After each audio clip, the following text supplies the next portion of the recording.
Hi everyone, and welcome back to these talks on the Exalted Treatise on the Response of the Tao. Last week, we left off on this particular sentence on the misdeed of surreptitiously humiliating leaders and parents. Now, humiliating anyone, whether directly or secretly, would be considered a misdeed. But in this case, humiliating our parents and leaders is particularly a misdeed. As we can see, it's very high up on the list of misdeeds, very early on in this section.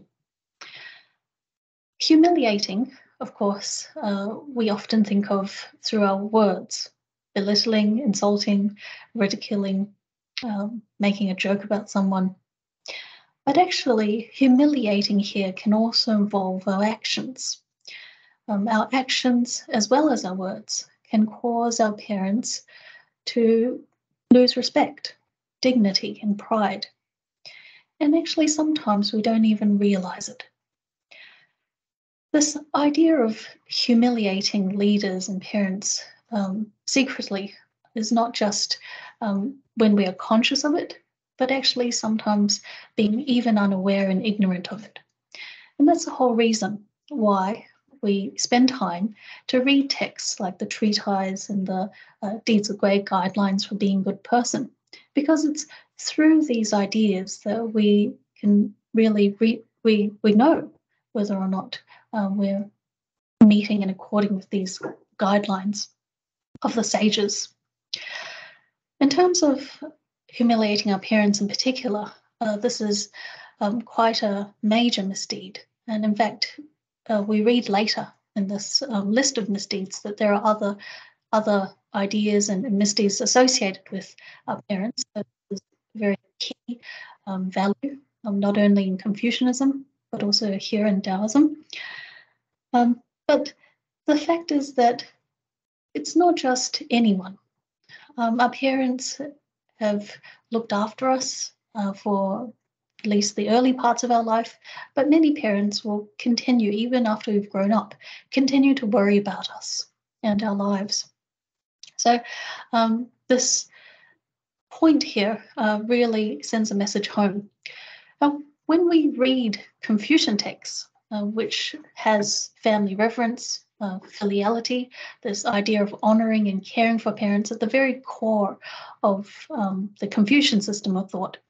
When we read the Confucian texts, we know that what happens within the home, how we relate to our parents, provides a very good foundation for how we then relate to others. And so if we want a very successful career, then those social, emotional, and intellectual skills are often developed within the home before they are translated to healthy workplace relations. So therefore, the relationship with our parents is so key to the rest of our lives. But in this Taoist text, the treatise, actually we realize that contravening the guidelines, such as the Deeds of Great, actually impacts on our good fortune. It's not just saying that, okay, well, in Confucianism we read that we should do these things, but here in Taoism, it tells us what happens if we don't, and the consequences are quite grave.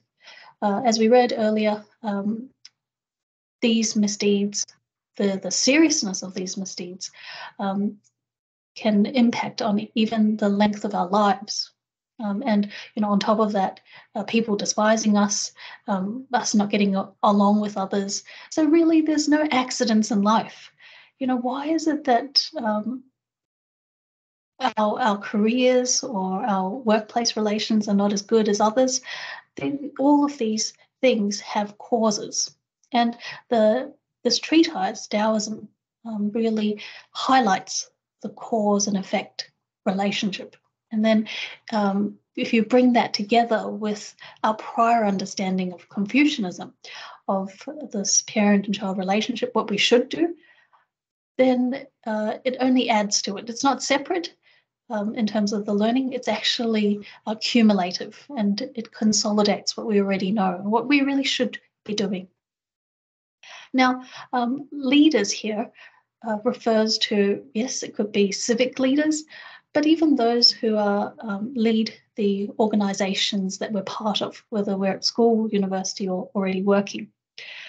And oftentimes we take them for granted, in the sense that, if we were to go to another country where these leaders do not exist, or where people have lost confidence in these leaders, then you'll realize that the whole society is in such disarray.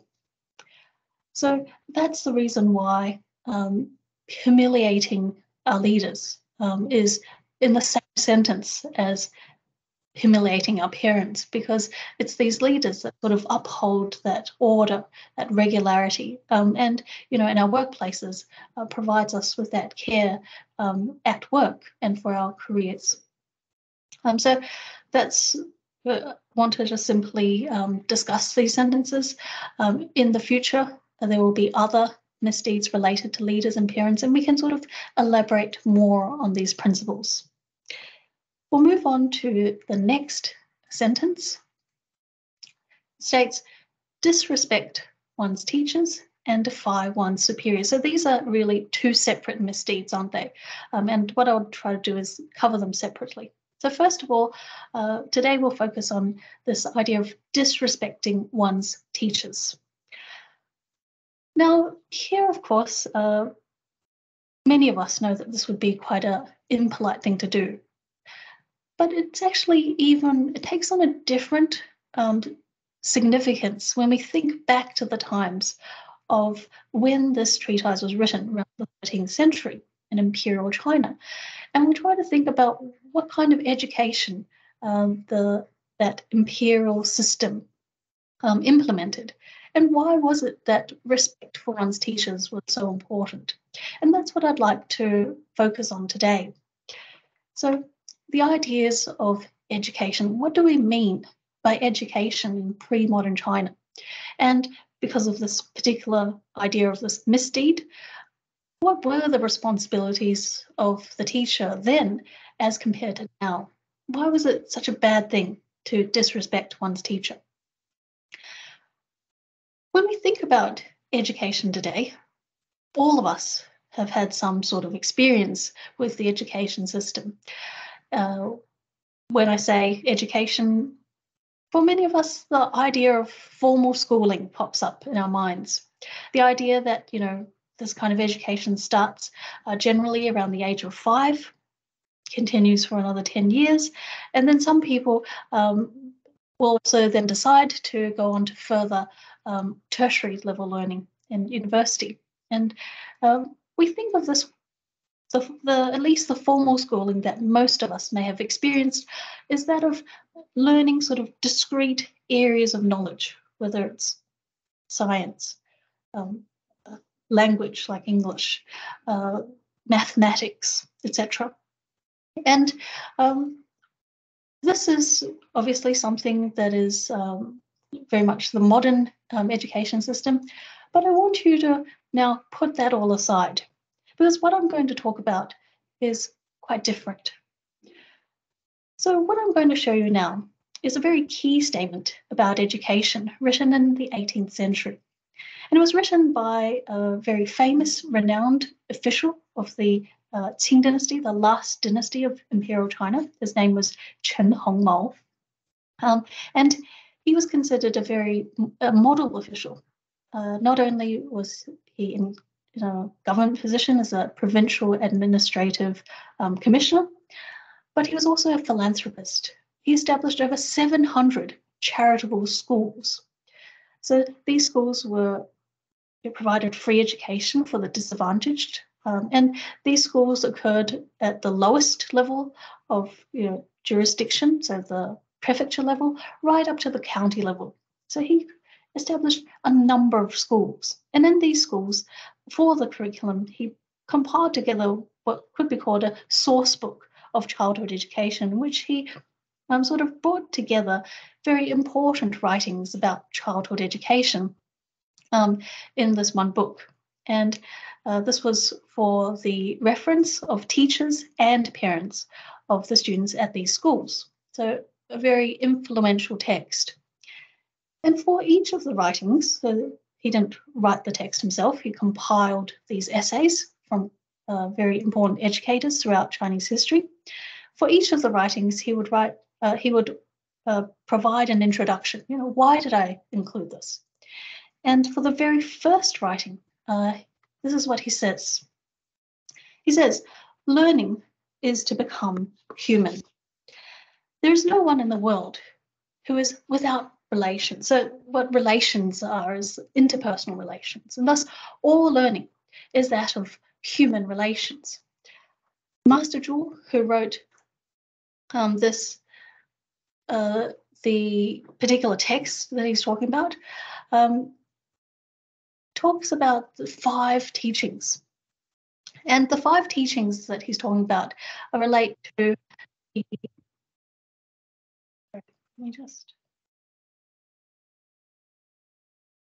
Something with my computer here. Give me a second.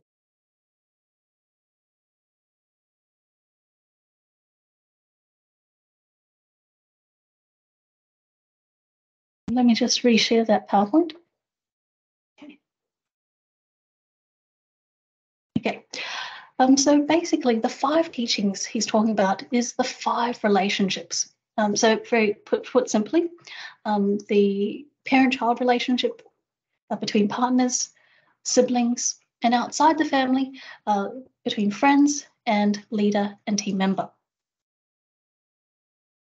So he's saying, so Master Zhu is the person who wrote the essay that he's included, the very first essay, and he says that education is simply about these interpersonal relationships. And that's, you could say, the core, the foundation of learning.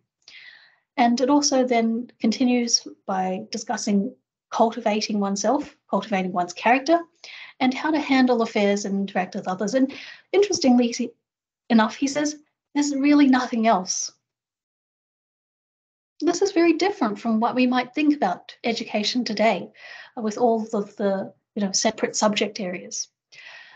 So this is something to keep in mind when we think about the role of the teacher and the importance of the teacher, because put simply, the teacher was there to help us establish our characters, as well as, of course, general knowledge and skills. Now, I want to obviously this was written, as you can see here, in around the 18th century. But I want to trace back to the origins of this thinking and the whole sort of philosophy of Chinese traditional education. Interestingly, these ideas of education were almost continuous throughout the history of China. The core principles, the principles of the interpersonal skills and the 5 relationships. So what I want to share with you today is the earliest writings on Chinese pedagogy. And it's called, in Chinese, the 学记, the record on education. This particular essay was dated to around the 5th century to the 3rd century BCE. And it was so important that it became incorporated in one of the 5 classics called the Records of Ritual. So these 5 classics became compulsory education for anyone who wanted to be part of government from around the 2nd century BCE. So you can see that this idea of education was already within the classic works. Now, what does it talk about? Well, it describes the different ways of teaching in the imperial academy system. And this possibly originated from around the 2nd millennium BCE. So these this philosophy on education, you can see, can be traced back quite far into antiquity. And interestingly, if we read about it now, many of these ideas might not seem too unfamiliar when we think about, what we've read in the treatise or other Confucian texts. So the edition that I will use, or the translation I will use, was published in 2016. That's what you can see here, the cover of it. And essentially, it was translated by various academics, professors of education and Chinese studies. So I will use their translation and discuss selections from this essay. We won't have time to go through all of it, but just really to discuss this idea of education. What did they think about the student? What about that educational process? What were you trying to do in that the teaching or the learning? And as a result, what's the role of the teacher? That's what I want to explore today. So first of all, what's the goal of education? And here it uses a very interesting metaphor. It talks about a piece of jade. If this jade remains uncut, it will never become a sacred vessel. Now, we know Chinese culture very much cherished jade, and the jade was often made into vessels that were used for ancestral commemoration ceremonies, but also ceremonies to commemorate heaven and earth. So these were, as it says, sacred vessels. Now, don't know if anyone's seen raw jade before. Tried to put a picture here, but actually the raw jade looks like any other piece of rock. And what needs to happen is for it to be cut, carved, and polished before it becomes a gemstone. So as it says here, sacred vessel. And this is really a metaphor to help us understand this process of education. So the Chinese believed that we all are replete with a human nature that is of utmost goodness. And even beyond the distinctions of good and bad, this pure goodness. A human nature with the virtues of humanity, ritual propriety, wisdom, etc. And this was all inside us. But we needed to go through the process of learning and being taught, this idea of education, to be able to unlock and uncover what was already there in us. Just like the jade that needs to be cut, carved, and polished to reveal this gem.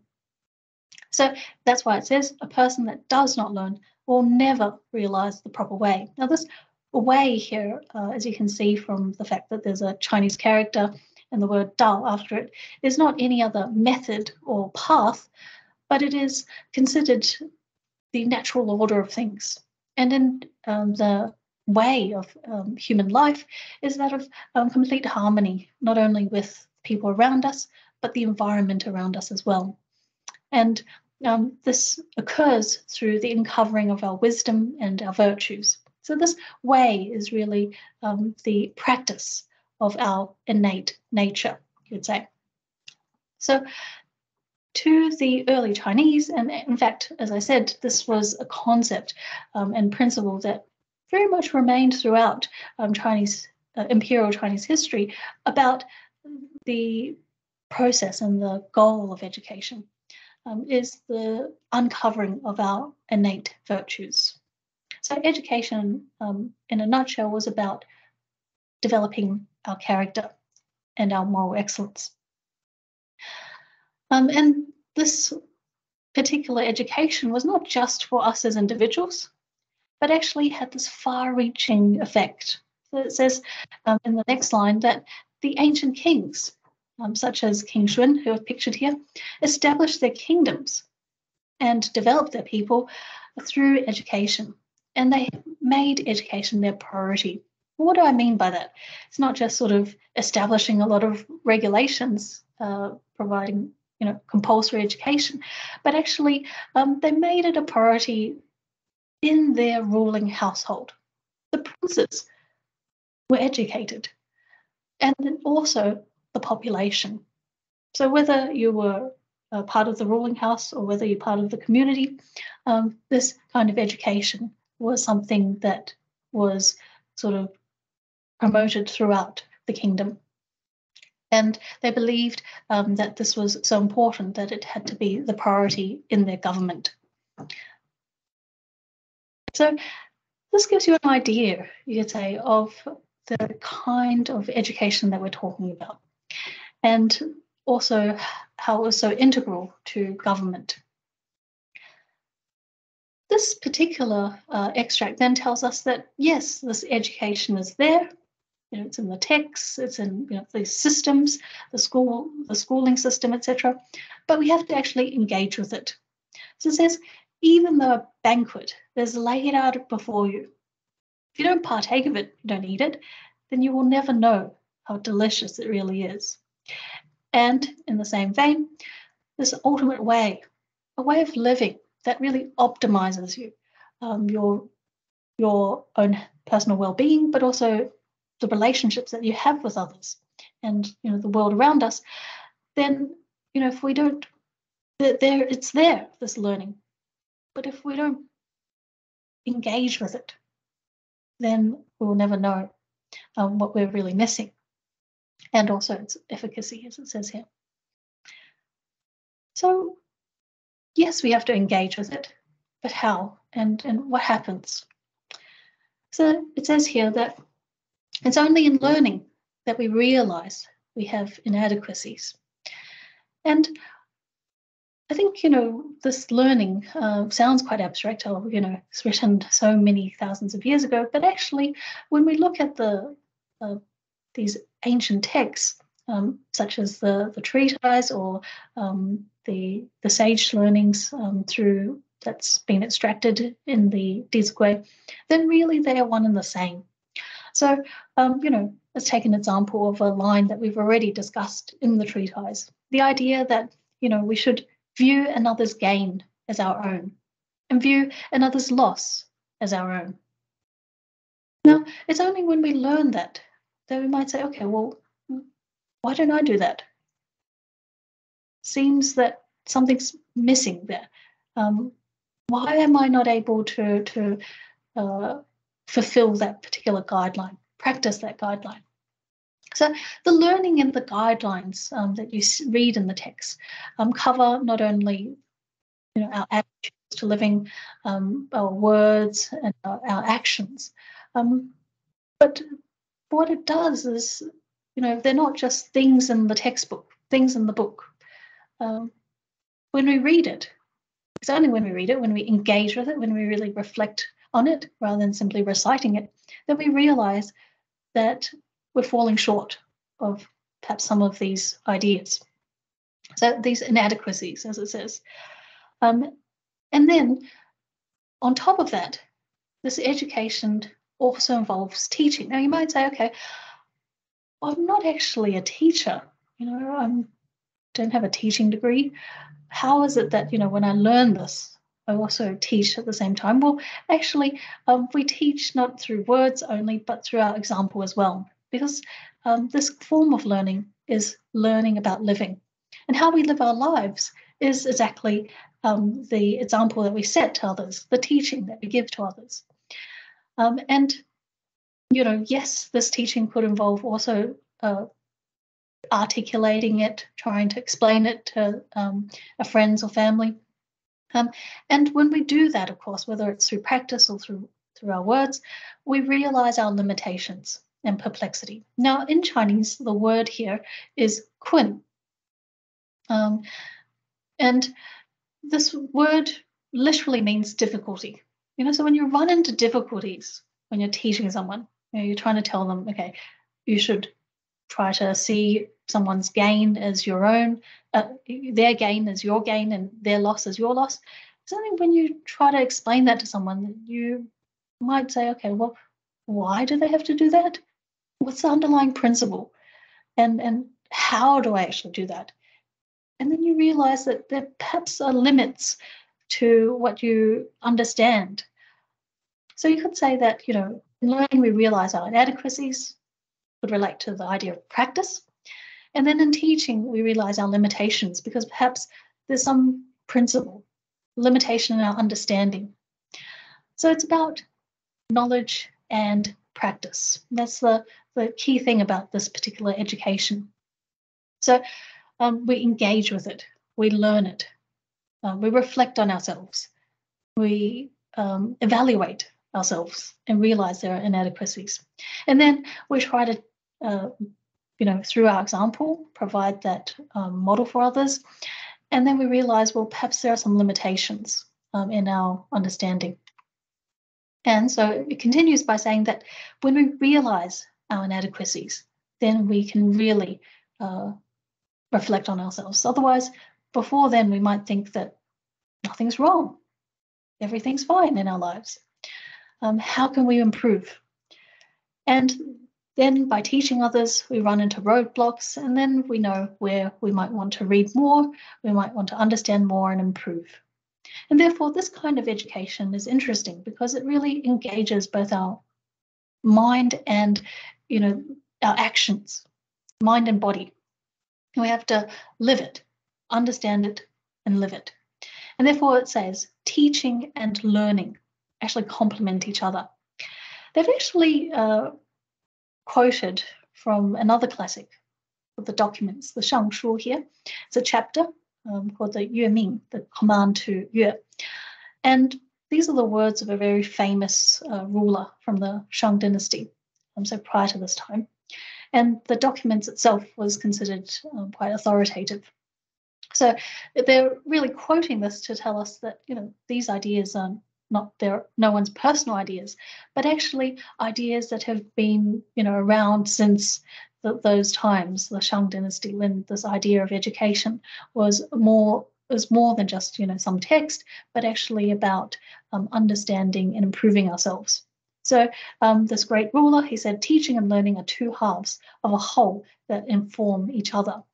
And if you think about it, it really is, because, when you're teaching, you're actually learning your inadequacies when you run into difficulties. And then as a result, it really helps you learn more and motivate yourself, right? So it's about reflecting on yourself and then being motivated. Because when you have to sort of try to explain to someone or provide that example, then you know where things need work. So this kind of education, hopefully you're getting a bit more of an idea of what it's this philosophy of education. And then we think about the type of teaching.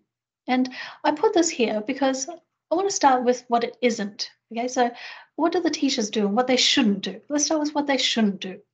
And this is how the text actually, early on in the essay itself, starts with sort of the negatives, what you don't want to do as a teacher of this kind of education. It says, nowadays, well, this was 2,000 years ago.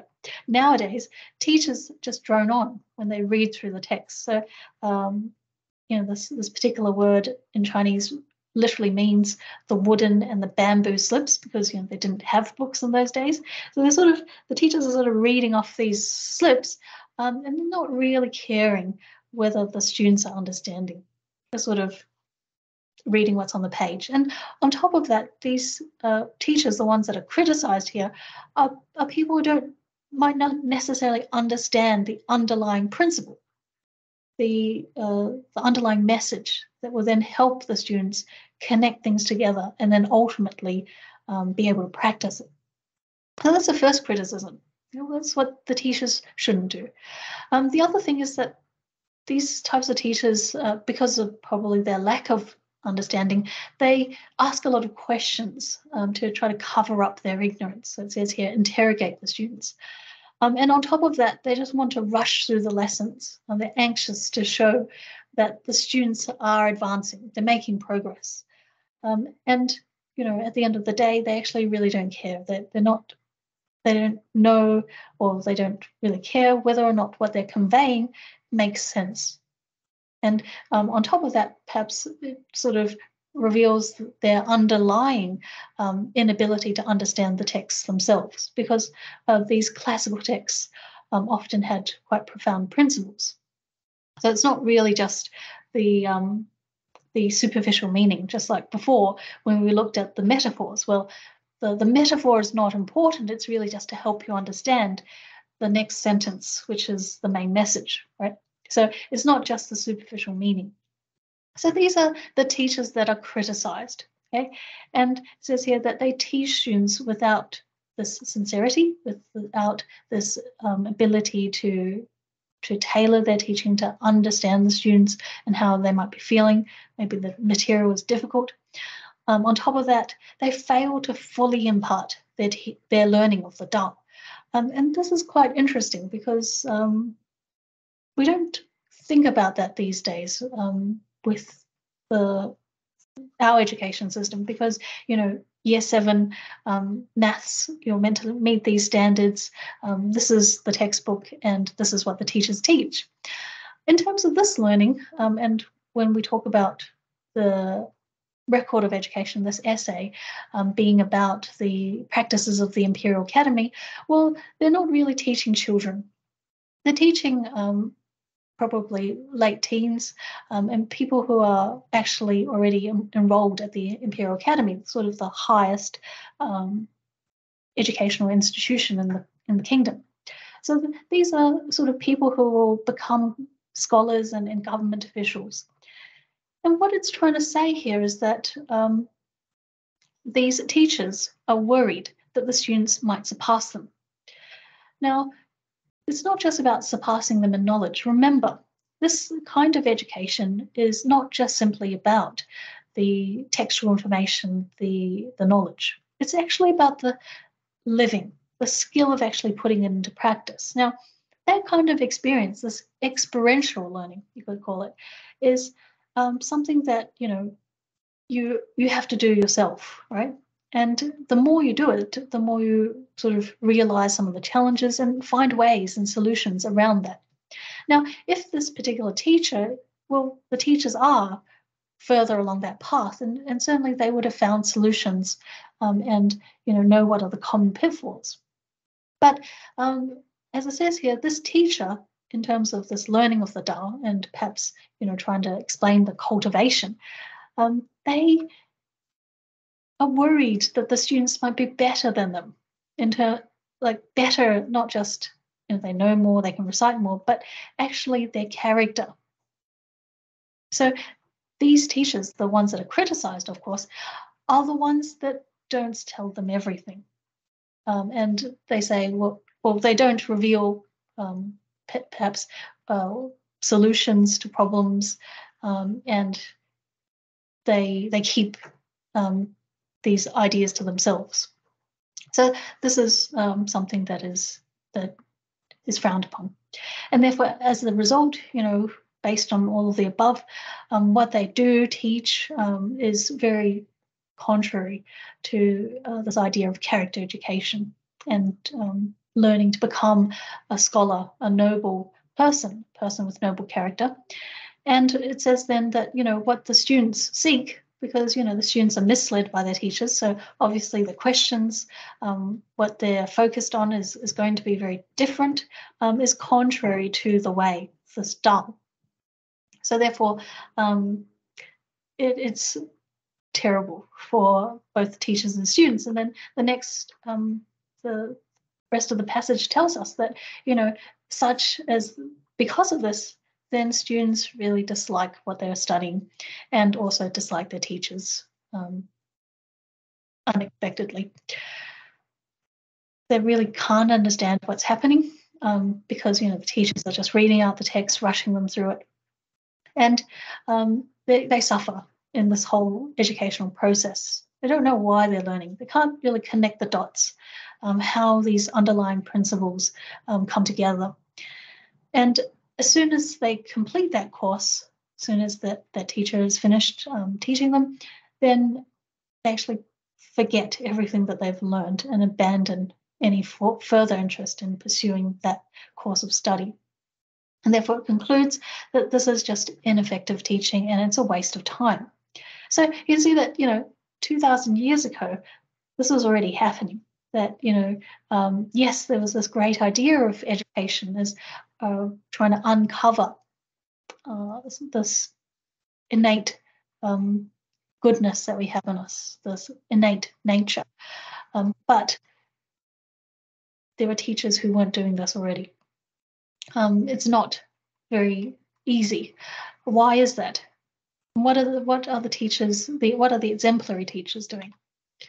Well, the exemplary teachers, as it says here, are exemplary persons in the sense that they are cultivating themselves. Now, they don't necessarily have to be a sage, fully enlightened, but they really have tried and gone further along that process.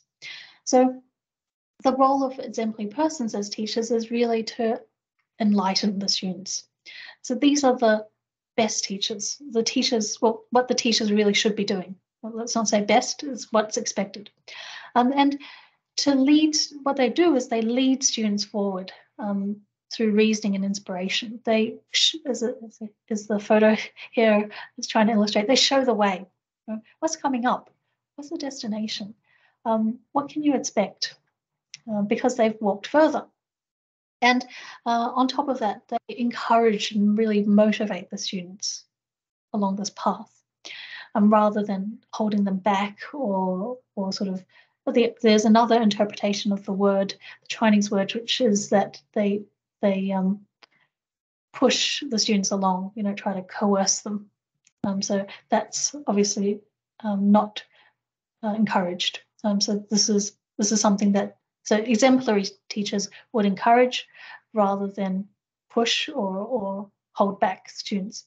And then finally, they also sort of open the minds of the students, broaden their horizons, and let them think about sort of the key principles. So we're not talking about, opening their minds to everything, but really sort of discussing these big ideas.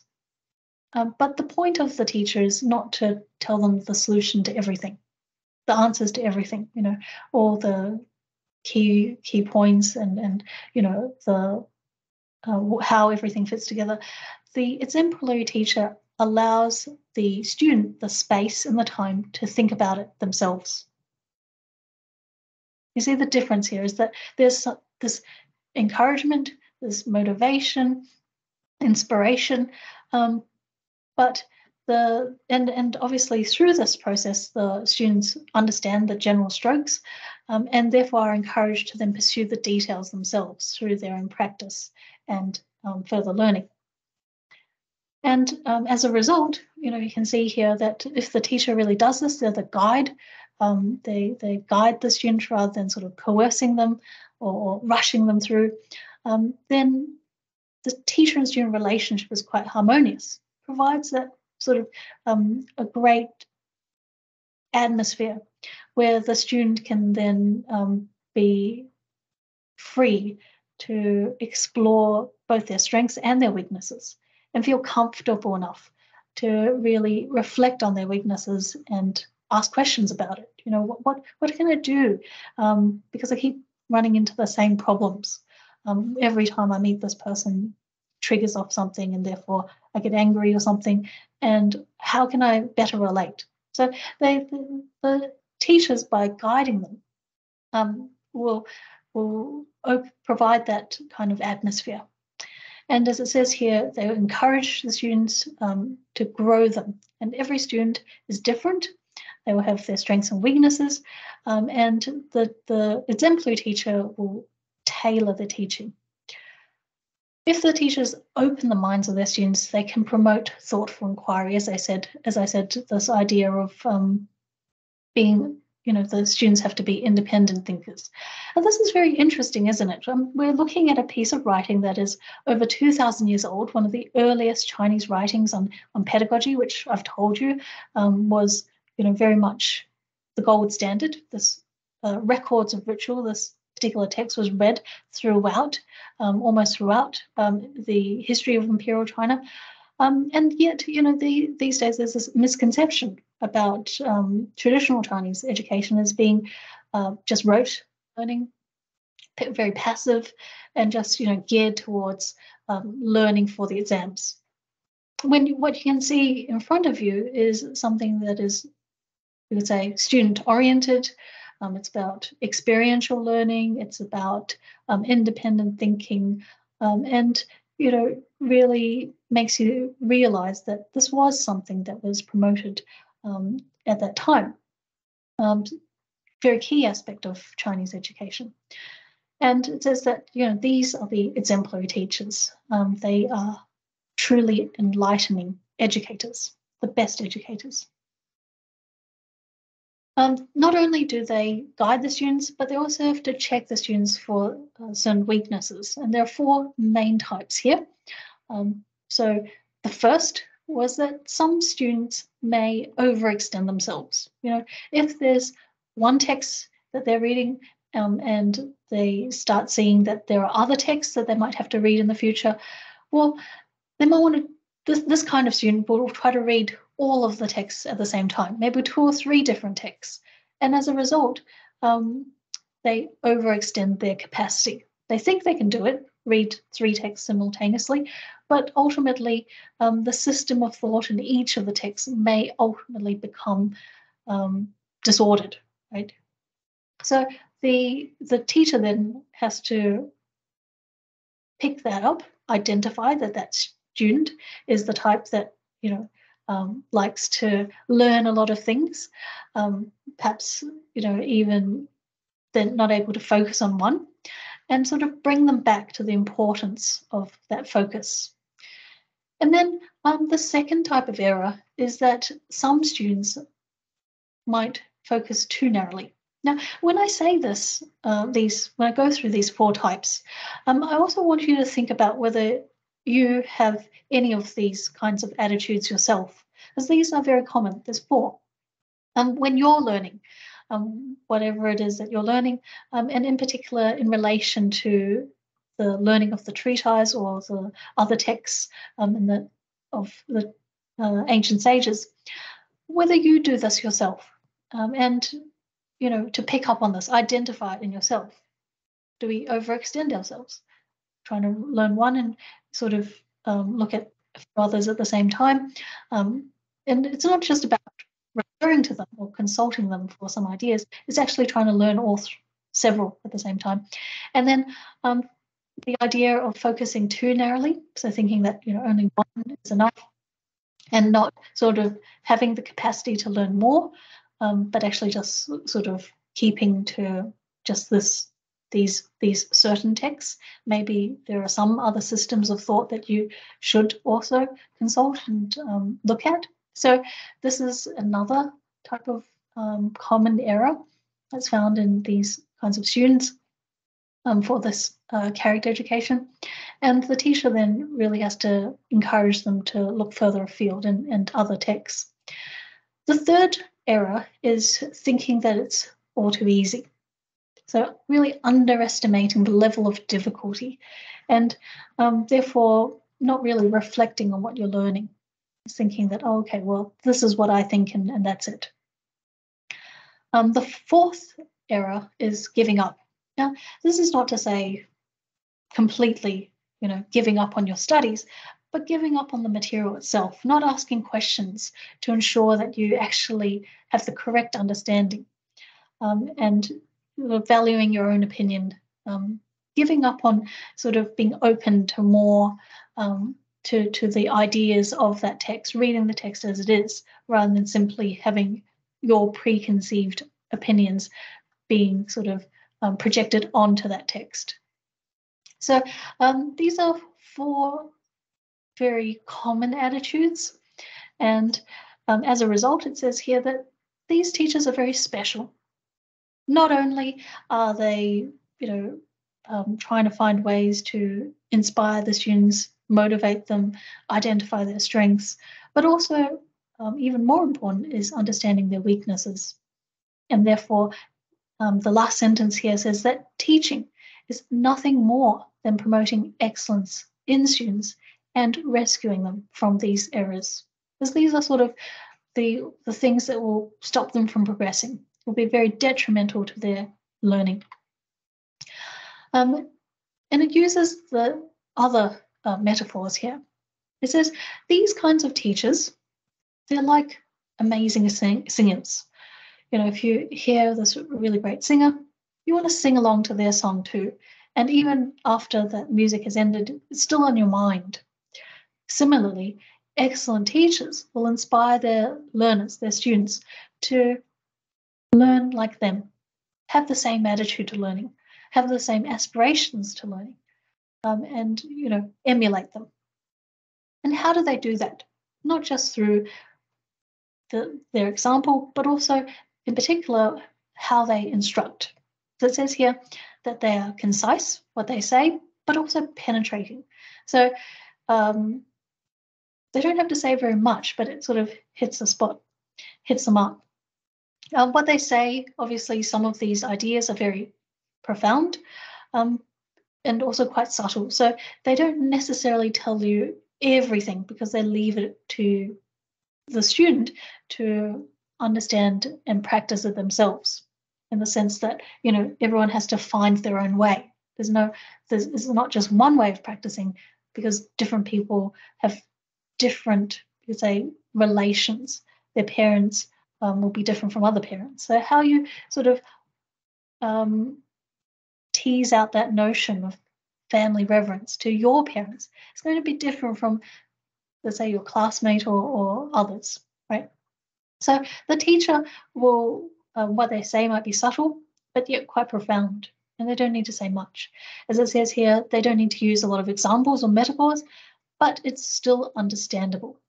And that's how one of the ways in which the teachers may inspire the students to emulate their kind of learning, this exemplary learning. And if we come back full scale, you can see that this education is quite special. The teacher is quite special. So the thing with ancient Chinese writings is that this use of metaphor. So metaphor becomes part of their argument to say, here there's about 3 different metaphors before it gets to the main line. It talks about how the drums, the drum has no musical tone. But without the drum, the orchestra, you could say, cannot produce that harmonious melody, because the drum provides that rhythm. And then this talks about water. Water has no color, but it's needed to create the paints, the palette of colors. The academy, we're talking about the Imperial Academy, that institution, educational institution, is not the same as the institutions of government. There's departments for education, there's departments for, sorry, not education, because that would be part of this Imperial Academy, the departments for war, justice, rights, etc., public works. But the academy is not part of that.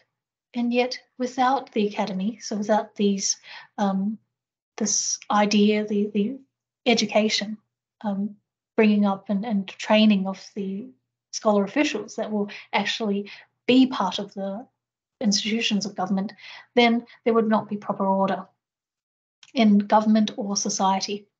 And then finally, it says that teachers are not the same kind of thing as the 5 kinship groups, the relationships that we generally have, the 5 relationships I mentioned. Teachers are not in the 5 relationships, interestingly enough, but our relationships wouldn't be the same if we didn't have a teacher to explain and tell us how we should relate in our everyday lives with these people around us. So it's interesting that the teacher is not part of the 5 relationships, but they are so integral to us understanding about the relationships. So they are almost above those relationships in significance. And therefore we come back to this idea of, respecting our teachers. And this, in the treatise, it's in the negative, so because we're discussing the misdeeds.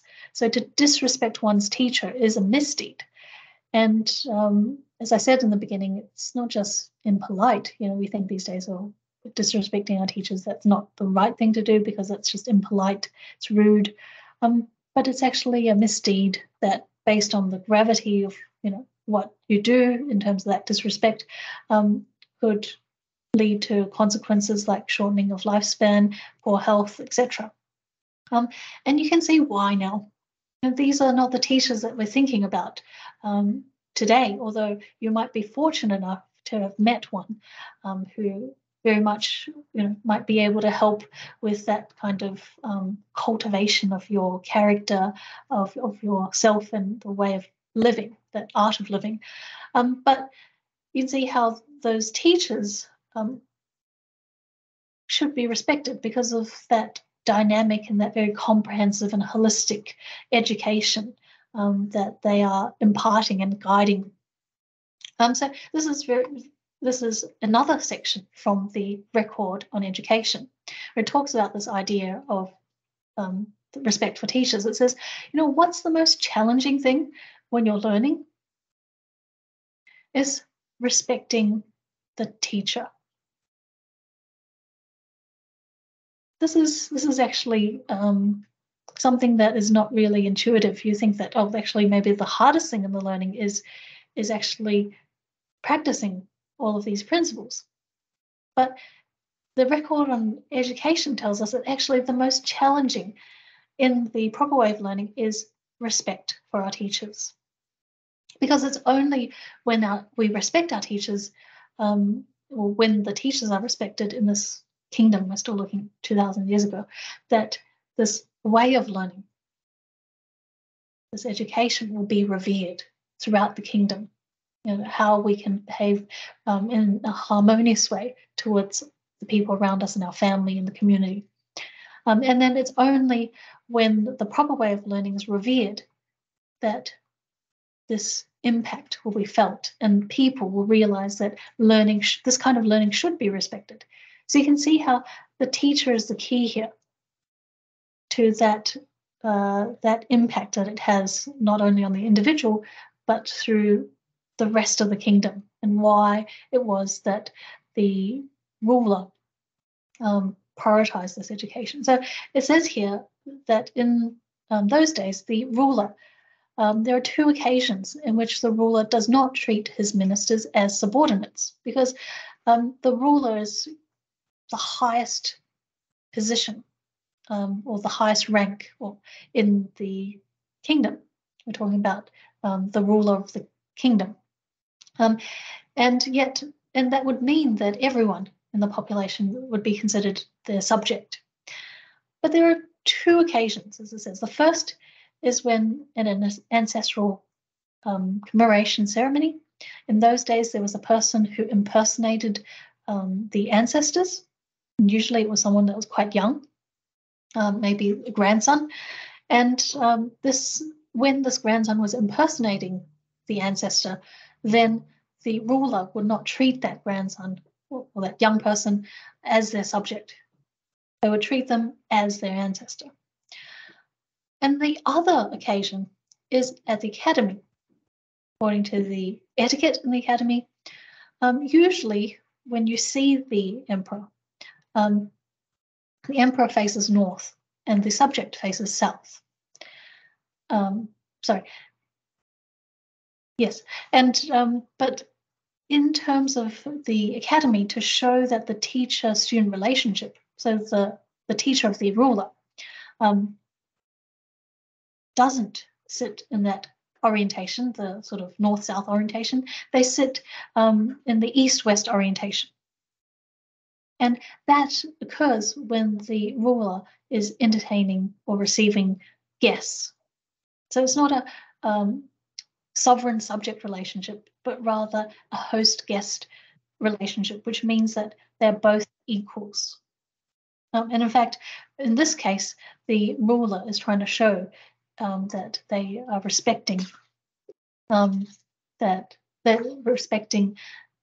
the teacher. And by showing that the ruler respects the teacher, then this provides an example for the rest of the kingdom. So usually they would face north. The emperor faces north, the subject faces so the rulers usually face south, and the subject faces north. But in the case of the teacher, it's east and west. Very, very interesting. Just the way that they sit can mean so much. And as a result, it provides an example for the rest of the kingdom, that this is these teachers, this kind of education is to be respected. And without that respect of the teachers, you can see that, if the teacher is trying to guide you, to inspire you, to rectify and address these errors in your learning, your errors in your attitude, then your mind is not open to that. There's no way that you can make any progress because you're not listening and you're not benefiting from their experience, their guidance. So this brings us back to that idea, this misdeed. This teacher is quite special. They particularly are able to understand the students' difficulties and you could say errors or faults, and sort of guide them out of it, because really this teacher has walked further along that path of cultivation. This is very special because this kind of education is quite holistic. It's about you live your life in a way that really optimizes and makes meaningful all of the relationships that you have beyond, over and above just general skills and knowledge. So therefore, today we've covered the ideas of education at the time, this education in traditional ideas of education, and the philosophies behind it, and why the role of the teacher was so significant, and the importance of respecting our teachers. And next week, we'll look at the next line about defying one's superiors and the need and that sort of leader-team member relationship. Okay, so I'll stop there today. Thank you very much for joining us, and I look forward to seeing you next week. Thank you very much.